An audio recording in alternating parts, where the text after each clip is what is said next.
Mike Tyson versus Andrew Golota. This fight is known more for its bizarre ending than it was for being a top contender heavyweight fight. At this stage of his career, bizarre behavior and controversy seemed to follow Tyson.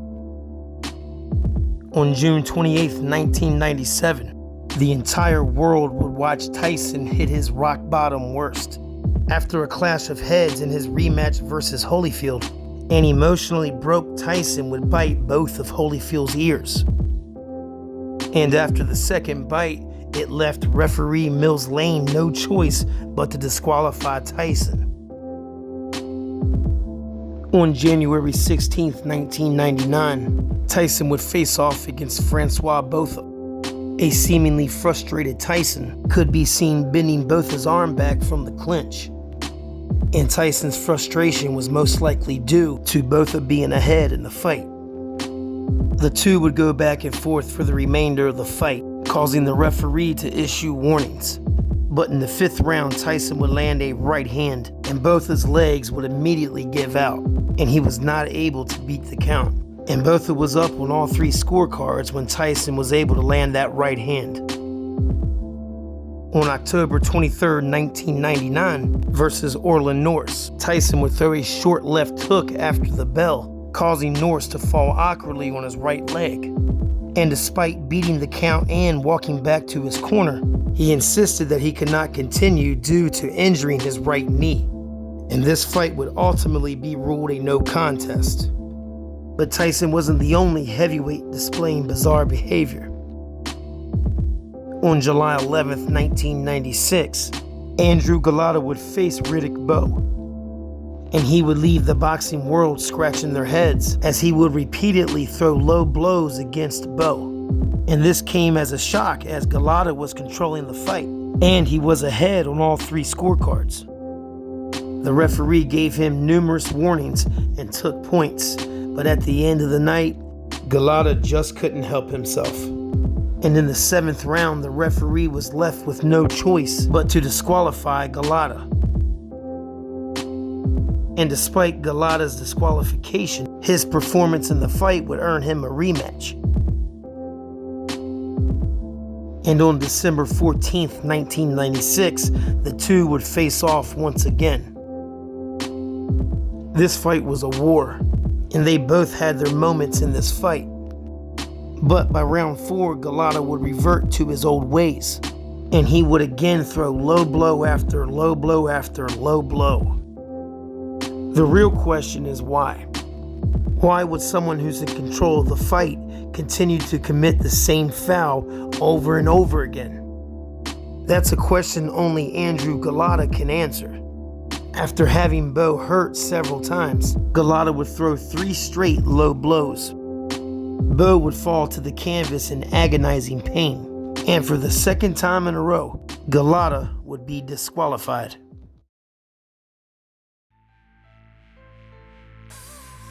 On October 20th, 2000, Mike Tyson would face off against Andrew Golota. Leading up to this fight, the boxing world had no clue of how this fight might pan out. They both had a dark cloud that followed them everywhere. But one thing was for sure, this fight was going to be pure entertainment. Title, the two-time heavyweight champion. Got it? Okay, we already went through all the directions.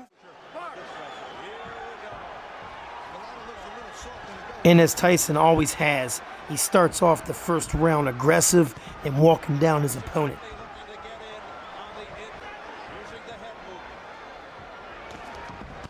And Tyson lands a nice left hook there. And he has Golota backed into the corner, but Golota manages to get out. You can see Tyson using some head movement and Golota there, missing with a left hook. And Tyson was just a unique boxer. He didn't spend the early rounds feeling his opponents out. He wasn't your traditional boxer that set everything up behind his jab. He more or less set punches up with his movement. He slipped, bobbed, and weaved his way forwards, and when he got in position, he fired, with the worst intentions. And he was a very accurate puncher.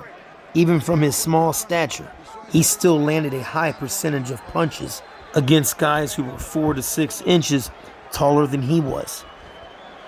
And Golota misses with several punches, all due to Tyson's head movement.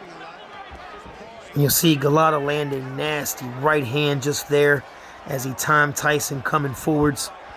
But then he will follow that up with a missed uppercut and the left hook. And Tyson will land a nice overhand right, but then misses with a left hook.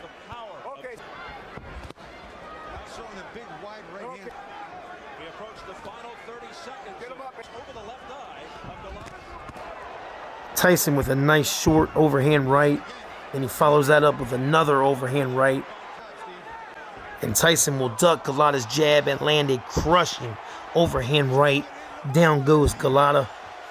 And that punch did serious damage. And not just physically, it did psychological damage as well. In between rounds 1 and 2, Golota could be heard asking his corner to stop the fight. Whether Golota's corner heard him or just ignored him, Golota would answer the bell for the second round. Here you'll see Tyson unloading bombs while Golota is bobbing and weaving. And luckily for Golota, none of those land. Golota tries to set up a right hand as Tyson comes in, but that punch just misses.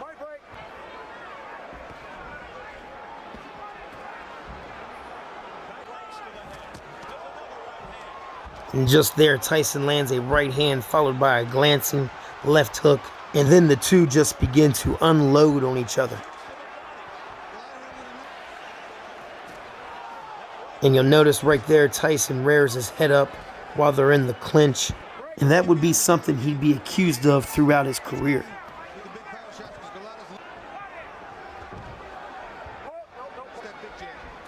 And Tyson lands a nice right hook to the body. And that punch landed clean. Tyson lands an overhand right, and Golota lands a good clean right uppercut.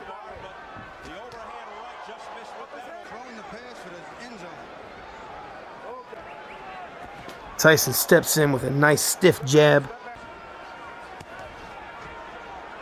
Golota lets off a three-piece combination, but Tyson again lands with an overhand right. And they're both missing with wild shots as round 2 comes to an end.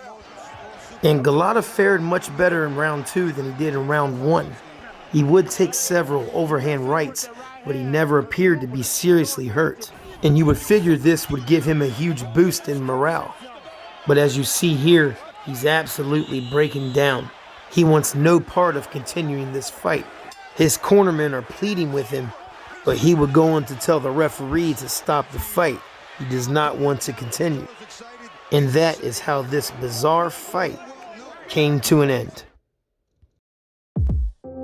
Golota would go on to receive a lot of backlash for quitting. He would go to the hospital following the fight. And there they would discover that Golota suffered a fractured cheekbone, an injured disc in his neck, and a concussion. My personal opinion, Golota was already mentally beaten before he stepped foot into the ring. It's definitely strange to see a man who fights for a living not want to fight. These two fall in the same category. They both had tons of potential, but their own minds were always there to destroy them. Thank you for watching.